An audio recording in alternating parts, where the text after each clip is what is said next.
Hello and welcome to this video. Today I'm going to show you guys 3 little accessories that I made for my crocheting projects. Starting off with these jumping counters. So these are gonna be simple row counters that work in like moving some little charms along the little rings and just, basically I have 10 rings on each. I decided to alternate my colors and get colorful jump rings just to make things a bit easier, but you can totally work with just any pre-made chain. And then I picked up this safety needle decor piece that is more so a brooch or something that has these little ring attachments on the bottom for charms. And I thought this would be perfect for use on my projects. And the idea is that I can either put this on my bag where I have my project in, or on the project itself, depending on it. So I always have some counters with me, but it will also hold my actual loop counters. So it will not only be a row counter, but I can also put some more charms on there that I can use actively while I'm crocheting for marking off certain sections. And I decided to alter mine so that every 5 and 10 has a more vibrant color or different color, so I know that those are where I'm supposed to be at halfway, or after I finish those with the 10s I can move over to the other side. And I'm also adding 2 here, one for the 1 count and one for the 10 count, but you can totally use just 2 different charms on one and the same, and that works really well too. For sealing these a little bit, not to keep the rings closed, but to make sure that the sharper edges where they were cut are a little bit less damaging to projects, I'm just using some nail polish, and then these are kind of done. Now I do have to admit that I did work on them a little bit more when I made these. That was practically half a year ago, almost to this date, and I didn't know if I wanted to use this video, so the little changes I made towards the end I actually didn't really film. But when I added some other things later, I was lucky that I still had the simple footage. So here you can see how I decorated this pin. It's very simple, it's a very short project, but I think it's a very nice and whimsical way to make your row counters. Although I'm also using the twist bonds, those work really well for me too. Next up, I wanted to make a hook cap. You can totally buy those, but I wanted to customize mine. So I measured roughly which width and size I need to fit the hook sizes that I usually use, which is 2.5 up to, I think the most I've ever used is 5, but it can hold up to a hook size 7 European. So I used this popsicle stick that fit perfectly, and then I make a ball out of polymer clay, bake that, and then I'm adding some yarn on the outside, because I'm making a little yarn ball sheep. So after wrapping the yarn around, since I'm going to cast this in silicone, I also need to seal it though, because yarn is very absorbent, and silicone likes to be absorbed by things, especially if it's not fully cured. And since I want to be able to unmold this, I'm having to coat this in just a solution of water and PVA glue in 2 stages, just to make sure that first of all the gaps are filled in and all the yarn is glued on properly, but also again to minimize the absorption of silicone. And this worked super well. It did take a while to dry, but after it was dried I really had a good base to work from. And then of course I could make the face. I'm keeping with the polymer clay here because I'm not too worried at the heat that this needs to bake to put the yarn ball back in the oven. But if you use an oven that you don't just use for polymer clay, I don't know if I would suggest putting PVA and or yarn in there necessarily, but since I have a separate one for my clay project, I'm totally fine with putting it straight into my oven. So I'm just making a face here, just some half spheres, some teardrops for the ears that I'm blending in then with my silicone shaper, and then some tiny spheres that I flatten out for the little wefts of wool on top. And before I'm adding more detail, I'm also applying it to my piece. Of course, orientation matters, and I messed that up first try, as one does, but luckily it was an easy fix. The bacon bond is really easy to remove, And I just had to wipe it off with a little like damp cloth in the end on the like side where I misplaced it first. And then I added some eyes and a nose for my like little ball stylus tool, and I'm like really making these a bit larger than I usually would because I know the silicone is only likely gonna keep indents and not fully flow in there.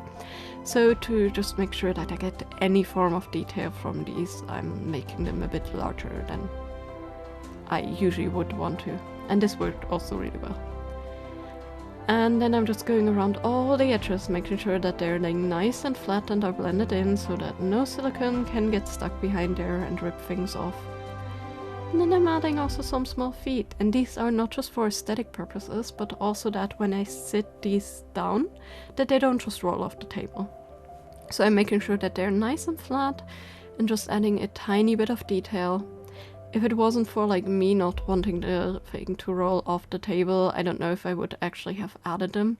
But I tried to keep them minimal, blend them in really well so they wouldn't interfere with anything. And then of course I also had to add a little tail, which is also just a teardrop shape. And after baking I could finally cast this. I decided to use some hot glue to glue this down to my base here, which will also be then the opening that I can use for pouring in the silicone for actually making these pieces. But to make sure that the negative mode is perfect, I'm like slowly, very painfully slowly trickling in some of my silicone into the little gap first. And then I'm ever so slowly also letting the silicone flow around. This is like 1,000 times sped up. It took ages to pour, and I'm making sure to like pour my silicone from really high up in a very thin stream to minimize all the air pockets that I can, at least around the piece. Once I've mostly covered the piece, I usually like pour it a bit quicker, which means that sometimes surface bubbles can happen a bit more, but as long as the like piece on the inside doesn't have any surface bubbles caught on it or anything and that's cast nicely, I'm not too worried. Getting this out was honestly a huge pain, and I did rip the like little negative or like positive of my like little popsicle stick a little bit on the inside. I fixed it for the first round with a little bit of super glue that worked surprisingly well, but I'm sure that I can only cast like 1 or 2 pieces in here, since I'm also casting silicone and silicone, which also like shortens the lifetime of this even more because it's gonna be way harder to remove without losing any details. That being said, because it's the same material and they like to bond together, I needed to put a separation layer, which I just did with a Q-tip and some petroleum jelly, and I'm making sure to like really thoroughly spread it into all the nooks and crannies. But I'm not using too much here because if you use too much petroleum jelly it can interfere with some silicone curing. So I'm just making sure to spread a thin layer around. You can also use mold release, but because it's such an intricate piece that I'm casting here, I decided that petroleum jelly is easier to like move around in mold. And then when I cast my other silicone piece, again I'm going very slow and steady, letting that trickle in through the top. And then for molding, since the silicone was a bit softer that I used, I couldn't just push it out from the top. I actually had to cut out like a bit on the side, but once I cut that open it was actually really easy to remove. And after a little wash with some soap to get the excess petroleum jelly off, I could trim off all the flashing. I did have a little hole on top of his head, but I'm not too surprised since that was like a prime little spot for catching air pockets. And when I also poured the second one, after I finished that one, I just mixed up just the tiniest bit of silicone and I just filled those in. And I also added some black into the eyes, just a little bit of silicone with some black mica powder, just to like highlight them a little bit more. It's not too much, but it really helps. Either way, now up to the third project. And this one is actually the one I've used most so far, although I've used all of them. This is a finger protector. I'm always struggling when I'm having like long crochet projects or the yarn is like a bit rougher, that my finger really hurts because the yarn starts to cut in.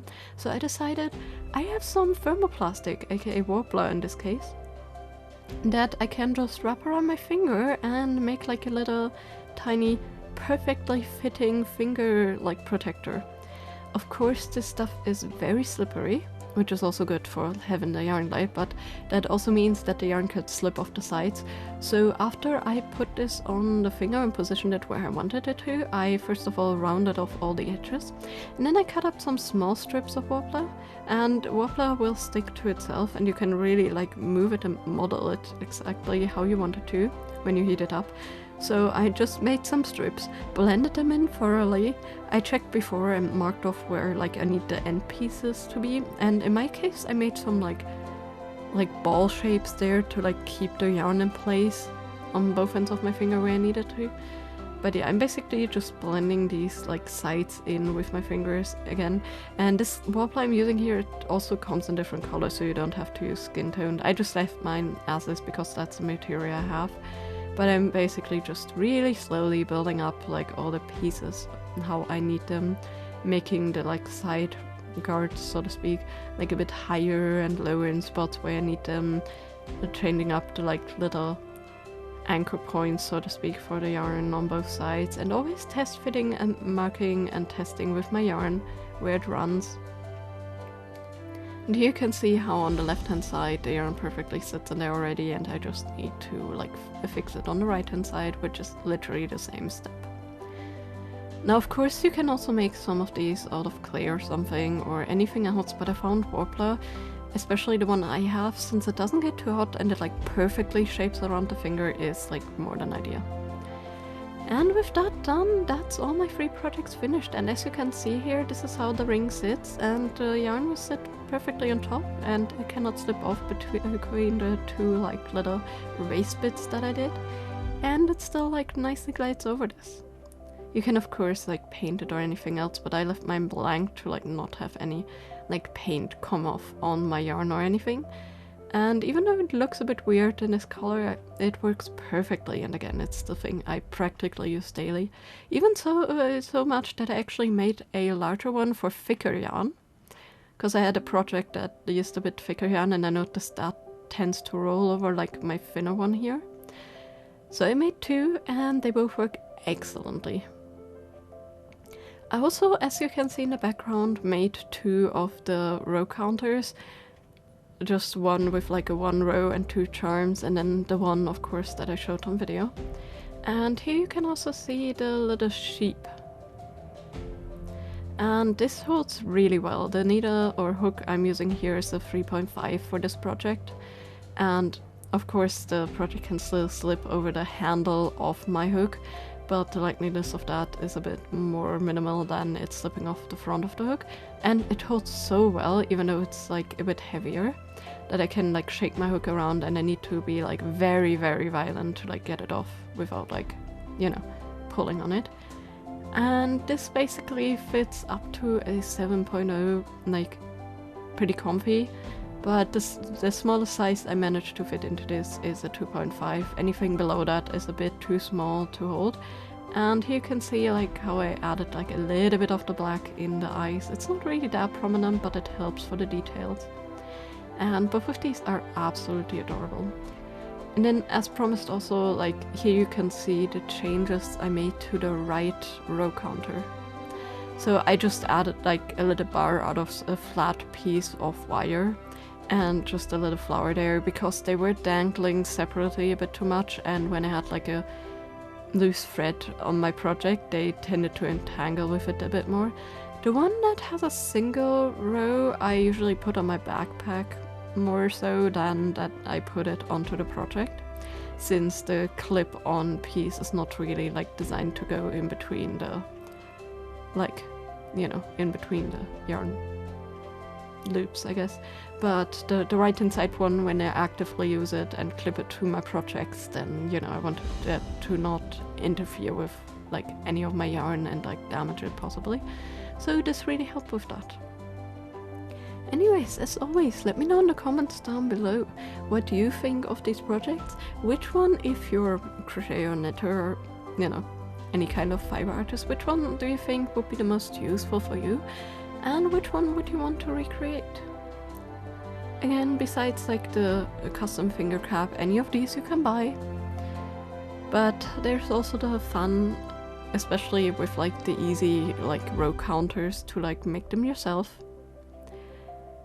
And also, if you could choose any shape of like hook cover, which shape would you choose? Would it be an animal like I chose? Would it be like an object? Because anything goes, since we can be very creative with these things, luckily, when we customize them.